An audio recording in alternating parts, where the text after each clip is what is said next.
दोस्तों, आज हम क्लास 10th की इंग्लिश बुक का एक बहुत ही इंटरेस्टिंग चैप्टर पढ़ने वाले हैं जिसका नाम है टू स्टोरीज अबाउट फ्लाइंग। इसमें दो छोटी छोटी कहानियां हैं। पहली हिज फर्स्ट फ्लाइट और दूसरी द ब्लैक एरोप्लेन।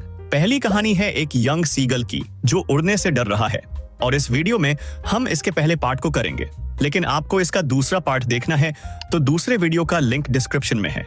तो चलिए शुरू करते हैं। तो कहानी शुरू होती है एक यंग सीगल से जो अपने लेज पर अकेला बैठा है।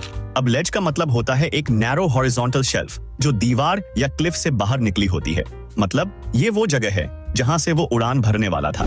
उसकी दो भाई और एक बहन जो उससे छोटे थे वो सब कल ही उड़ गए थे, लेकिन ये छोटा सीगल उड़ने से डर रहा था। वो थोड़ा सा आगे बढ़ा, अपने पंख फैलाने की कोशिश की, लेकिन डर गया। नीचे समुंदर सी का बड़ा हिस्सा फैला हुआ था और वो सोचता था कि ये बहुत नीचे है, मीलों नीचे।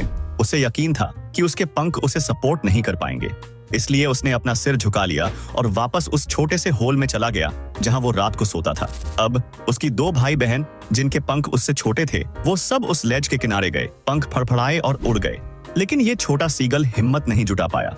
उसके माता पिता भी आए, जोर जोर से उसे बुलाने लगे, डांटने लगे, धमकी देने लगे कि अगर तुम उड़ोगे नहीं तो हम तुम्हें भूखा छोड़ देंगे, लेकिन वो हिल नहीं पाया। ये सब कुछ बीते 24 घंटे पहले की बात है। उस दिन उसने देखा कि उसके भाई बहन और माता पिता उड़ने की प्रैक्टिस कर रहे थे।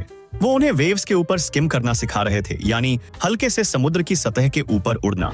और उसने अपने बड़े भाई को पहली बार मछली पकड़ते भी देखा जो हेरिंग नाम की मछली थी। उसके माता पिता उसके ऊपर बहुत प्राउड थे।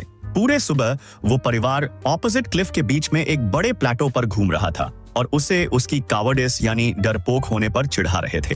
अब सूरज आसमान में चढ़ रहा था और उसकी लेज पर तेज धूप पड़ रही थी। उसे भूख लग रही थी क्योंकि उसने पिछले रात से कुछ नहीं खाया था। धीरे धीरे वो लेज के किनारे निकला, एक पैर पर खड़ा हुआ और दूसरा पैर अपने पंख के नीचे छुपा लिया। उसने एक आंख बंद की, फिर दूसरी और सोने का नाटक करने लगा, लेकिन किसी ने उस पर ध्यान नहीं दिया। उसने देखा कि उसके भाई बहन प्लेटो पर सिर अपने गर्दन में दबाए आराम कर रहे हैं। उसके पिता अपने सफेद पंखों को प्रीन कर रहे थे, मतलब अपने पंखों को साफ और मेंटेन कर रहे थे। बस उसकी माँ ही उसे देख रही थी। वो प्लेटो पर एक ऊंचे हिस्से पर खड़ी थी, अपना सफेद सीना आगे निकाला हुआ था। कभी कभी वो मछली का टुकड़ा तोड़ती और अपनी चोंच को रॉक पर रगड़ती थी। ये देखकर उस छोटे सीगल को बहुत भूख लगी। उसे भी मछली तोड़ने और अपनी चोंच तेज करने का मन कर रहा था, तो उसने अपनी माँ को बुलाया जैसे कुछ मांग रहा हो। उसकी माँ ने मजाक में चिल्लाकर जवाब दिया, लेकिन उसने फिर भी पुकारना जारी रखा। थोड़ी देर बाद उसकी माँ ने मछली का एक टुकड़ा उठाया और उसके पास उड़ने लगी। वो उत्सुकता से आगे झुका, अपने पैरों से रॉक को थपथपाते हुए माँ के करीब आने की कोशिश करने लगा, लेकिन जब माँ उसके सामने आई तो अचानक रुक गई, पंख हिलाए बिना, मछली का टुकड़ा अपनी चोंच में पकड़े हुए। वो थोड़ा हैरान हुआ कि माँ आगे क्यों नहीं आ रही। फिर भूख के मारे उसने मछली पर झपट्टा मारा और तभी वो गिरने लगा, जोर से चिल्लाते हुए नीचे की तरफ गिरा। उसे बहुत डर लगा, उसका दिल रुक सा गया, उसे कुछ सुनाई नहीं दे रहा था। जैसे ही वो नीचे गिरा उसे बहुत बड़ा डर लगा, उसका दिल जैसे रुक सा गया हो। उसे कुछ भी सुनाई नहीं दे रहा था और वो सोच रहा था कि अब तो मैं गिर जाऊंगा और मर जाऊंगा, लेकिन ये डर ज्यादा देर तक नहीं रहा। कुछ ही पलों में उसने महसूस किया कि उसके पंख खुद ब खुद फैल रहे हैं। हवा उसके पंखों के नीचे और उसके पेट के नीचे से गुजर रही थी। अब वो गिर नहीं रहा था, बल्कि धीरे धीरे नीचे और बाहर की तरफ उड़ रहा था। उसका बैलेंस बन गया था।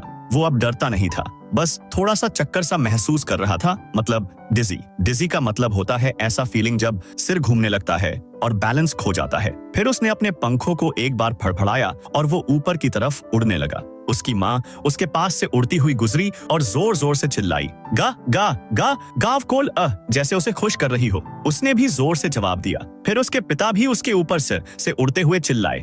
उसने अपने दो भाई और बहन को भी उसके आसपास उड़ते हुए देखा जो कर्वेटिंग और बैंकिंग कर रहे थे। अब ये थोड़े ट्रिकी वर्ड्स हैं तो समझ लेते हैं। कर्वेटिंग मतलब होता है ऐसे उछलना जैसे घोड़ा करता है। बैंकिंग मतलब उड़ते हुए एक पंख को दूसरे से ऊपर उठाना जिससे वो एक तरफ घूमता है। अब वो इतना खुश था कि उसे अपने डर की याद भी नहीं रही। वो उड़ता रहा नीचे समुद्र के ऊपर और आसपास घूमता रहा। फिर वो समुद्र के ऊपर पहुंचा जहां उसने नीचे हरा हरा पानी देखा जिसमें छोटी छोटी लहरें चल रही थीं। उसने अपना बीक चोंच थोड़ा सा घुमाया और खुशी से कांव कांव करने लगा। उसके माता पिता और भाई बहन उस हरे पानी पर उतर गए थे और जोर जोर से उसे बुला रहे थे। वो अपने पैर नीचे गिराने लगा ताकि उस हरे पानी पर खड़ा हो सके, लेकिन उसके पैर पानी में डूब गए और उसे डर लग गया। फिर उसने फिर से उड़ने की कोशिश की, लेकिन वो बहुत थका हुआ और भूखा था, इसलिए उड़ नहीं पाया। धीरे धीरे उसका पेट पानी में टच हुआ और वो डूबने लगा, लेकिन वो ज्यादा डूबा नहीं बल्कि पानी पर तैरने लगा। उसके आसपास उसका पूरा परिवार खुश होकर चिल्ला रहा था और उसे मछली के टुकड़े दे रहा था। वो जान गया कि उसने अपनी पहली उड़ान पूरी कर ली है। यानी दोस्तों, डर के बावजूद उसने हिम्मत दिखाई और उड़ना सीख लिया। ये कहानी हमें ये सिखाती है कि डर को छोड़कर कोशिश करनी चाहिए, तभी हम आगे बढ़ सकते हैं। जब वो पहली बार उड़ान भरकर समुद्र के ऊपर पहुंचा तो उसे अपनी फैमिली ने बहुत प्यार और हौसला दिया।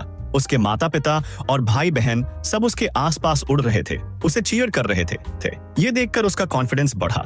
लेकिन ध्यान देने वाली बात यह है कि पहली उड़ान के बाद वो बहुत थका हुआ था, भूख लगी थी और उसके पैर पानी में डूब गए थे। उसने उड़ने की कोशिश की, लेकिन ताकत नहीं थी, तो वो पानी पर तैरता रहा और परिवार ने उसे मछली के टुकड़े दिए। ये बताता है कि पहली कोशिश में हम कमजोर हो सकते हैं, लेकिन फैमिली सपोर्ट और हिम्मत से हम आगे बढ़ सकते हैं। अब थोड़ा सोचिए, ये सीख